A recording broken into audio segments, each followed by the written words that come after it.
Live from downtown Detroit, home of WDIV and Click on Detroit, Local 4 News at 5 starts now. The judge in the Egypt Covington murder case makes a key decision today about the 3 men charged. We have instant reaction also from Egypt Covington's brother. Michigan hits a record number of COVID cases for 2021, numbers we haven't seen since the beginning of last December. Coming up, what the governor had to say about the potential for new restrictions. Okay, Grant, but we begin with Storm Tracker 4 and a wet night ahead with significant rain headed our way. Yeah, and we've seen recently some ideal conditions for brush fire, so this really comes at a good time. Let's get over to Ben off the top here at 5. How long is this going to last, Ben? Well, Kim and Jason, it's going to last all night and pretty much through the first half of tomorrow, too. You can see the leading edge of that stuff, at least on radars, getting pretty far north into northern parts of Ohio. But when we look a little bit closer at some of the more higher resolution radars, you can see that leading edge just now starting to move between Defiance and Napoleon there on 24 as it starts to creep a little bit further to the north. So we expect it to be here by 6 p.m., at least in the far corners of the south zone, and then that's gradually going to spread up. Some of the most intense rain is going to get going by 10 o'clock, and again, that's going to start in the south zone and spread north as we get to the overnight hours. A lot of rain. We're looking at more than an inch by the time we wake up tomorrow morning, and it's still going to be coming down past that. But again, I think we're going to stay dry except for the south zone at 6 o'clock, and then we'll start seeing those showers move in at 8 o'clock and beyond. We'll talk totals. We'll talk the winds because those are going to be even faster, and see what's on the other side of this in just a few minutes, guys. Okay, Ben, our other top story tonight, the backslide in the fight against coronavirus. 5,224 new cases today. That's 770 more new cases than yesterday and the highest single-day total of 2021. 49 new deaths are also being reported, including 30 from a review of past vital records. But there is hope now with the vaccine, with doses distributed here to Michigan now totaling 4.3 million. The number of actual shots given is at 3.8 million. Despite the surge of new cases, Governor Whitmer is not considering any new restrictions moving forward. It's a pretty dramatic departure from what we've seen over the last few months, but it's not stopping hospitals from clamping down on visitors. Let's get out to Grant Herms. He's live at Royal Oak Beaumont tonight, where new restrictions just went into place. Grant. And those went into place this morning at 8 a.m. Hospitals, at least Beaumont here, trying to stem a tidal wave of new patients amid this new surge. Michigan in the middle of another COVID spike. This week, the state matching daily case totals not seen since the new year. Experts tracking many of those cases to outbreaks in after-school activities and high school sports, which were hard fought by parents and players to be allowed to restart last month. Despite the rise in statistics, Governor Gretchen Whitmer saying she is not considering putting restrictions back in place. It's not something that we're actively considering right now, but I've also learned in this moment, if so many people drop their guard that the numbers dramatically continue to increase, that perhaps that's a tool we might need to use, but I'm hoping that it's not. Hospitalizations have also spiked. The Michigan Health and Hospital Association saying among those 30 to 39, a 633% increase. Among those 40 to 49, 800%. One bright spot among 80 to 89-year-olds, an increase of just 37%, a sign that vaccinations are working. But still, hospital systems like Beaumont announcing new restrictions only allowing for a few visitors in specific cases. I know people are starting to go crazy. I know the weather is starting to get warm, and I know people want to get outside. And some restrictions have been lifted. But as we start to see these cases rise, people in Michigan and particularly in Southeast Michigan need to consider that there's still a possibility of infection out there. Now, we have gotten a few stories of people being told by hospital staff that there are no visitors allowed. Hospital officials, at least here at Beaumont, told me today that isn't the case. But Kimberly, those restrictions are extremely tight this time around, even for those who don't have COVID. Yeah, and Grant, there are exemptions to these restrictions, but they're just as tight, right? They're very, very narrow. Even for people who don't have COVID, it's a single person in cases of serious or critical condition, a woman in labor, somebody who may be nearing end of life care. And that could also depend on location by location. We've got a full list of those exemptions up on clickondetroit.com, and people are encouraged to take a good hard look at those before trying to go visit someone in the hospital right now. Yeah, good idea. Okay, Grant, thank you. Now to an announcement today that will directly impact Detroit neighborhoods for years to come. That's right. Dan Gilbert is making a $500 million pledge to help lift them up, and it's starting right away with help for homeowners with overdue property taxes. Let's bring in Rod Maloney. And Rod, this money is really going where it's needed most.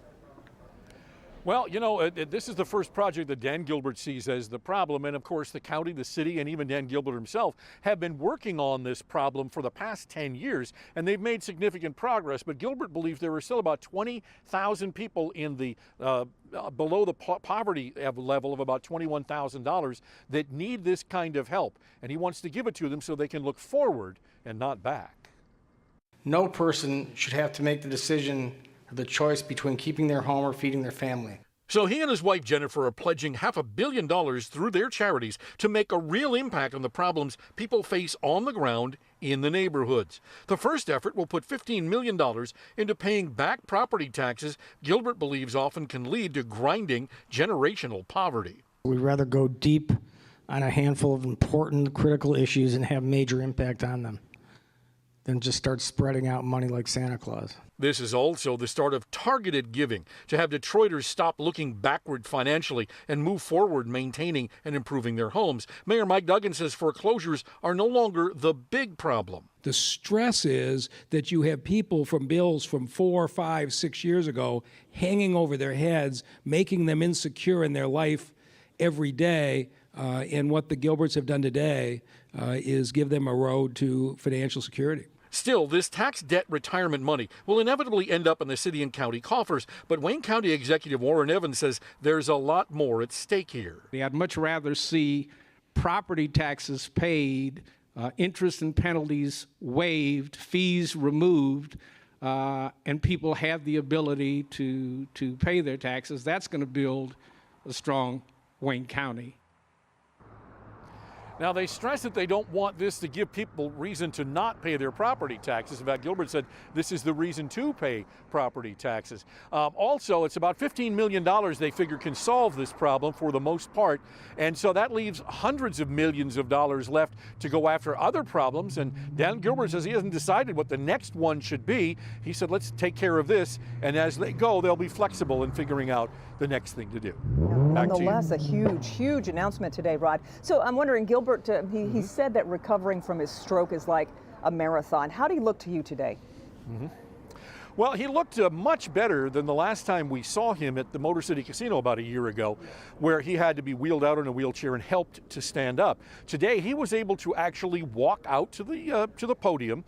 It took time. He had assistance with that, but he had a cane, and he was far better off now than he was a year ago. He appears to be doing far better, although some of the paralysis in his left side still remains. Yeah, but he looked good for the most part. Okay, that's good to hear. Rod, we appreciate it.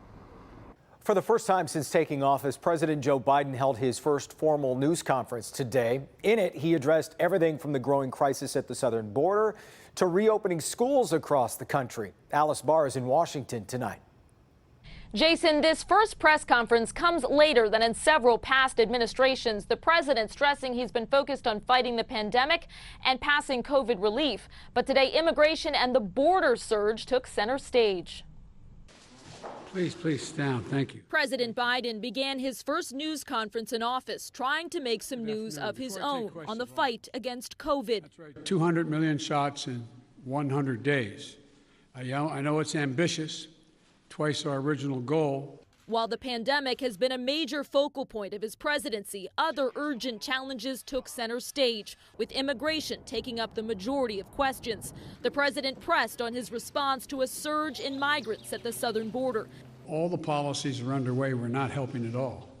Did not slow up the amount of immigration and as many people coming. And rolling back the policies of separating children from their mothers, I make no apology for that. He promised to speed the process to reunite children who arrive alone with their families or move them to better housing, while stressing the border is closed to adults. The overwhelming majority of people coming to the border and crossing are being sent back. The president also fielding questions on the deeply divided Congress and whether the filibuster should be eliminated to get his legislative agenda passed. He's advocating reform instead.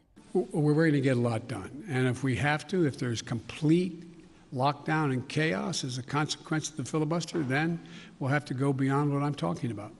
President Biden pushing back hard against efforts in several Republican states to enact harsh voting rights restrictions. What I'm worried about is how un-American this whole initiative is. It's sick. On his own future prospects, My plan is to run for re-election. That's my expectation. a first news conference for a president who's just wrapped up his second month in office. President Biden also said he fully expected Vice President Harris would be his running mate again in 2024, but he seemed to leave himself an out on seeking a second term, saying he'd always been a great respecter of fate. In Washington, Alice Barr, Local 4. All right, Alice. And the president also reiterated that it would be hard to pull troops out of Afghanistan by May 1st. That deadline was a deal made by former President Trump and the Taliban. Much more to come here at 5. Let's check in with Nick. A burning question in the Muslim community: is the COVID-19 vaccine okay to take during Ramadan? We'll explain why it might not have been. Will taking antibiotics interfere with the vaccine? Is the second dose more potent or made differently? I'm Dr. Frank McGeorge. Ahead, I'm answering those questions and more about the vaccines. It has been a bitter court battle, a preliminary hearing in the Egypt Covington murder case, but a judge today made a key decision in that case, and tonight we have instant reaction from Egypt Covington's brother.